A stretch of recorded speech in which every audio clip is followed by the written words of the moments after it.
winter storm warning in effect from 9 a.m. Saturday until 11 p.m. Eastern Standard Time Monday. The National Weather Service in Portland has issued a winter storm warning for heavy snow in the following counties: Cumberland, York, Oxford, and Androscoggin, effective until 11 p.m. Monday. Timing: moderate to heavy snow developing this morning, getting heavier as the day progresses. Snow accumulations: 12 to 14 inches with the highest accumulation at the intersection of Cumberland, Androscoggin and Oxford counties. Winds north of 40 to 50 miles per hour on Sunday. Impacts: snow and ice-covered roads, greatly reduced visibility, and heavy winds. A winter storm warning for heavy snow means severe winter weather conditions are expected or occurring.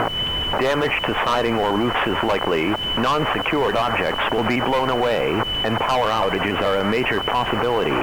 Travel will be dangerous. Certain streets or roads will be impassable. Travel is not advised unless an emergency which requires driving is occurring. If traveling, bring an extra flashlight, food, and water in case of an emergency.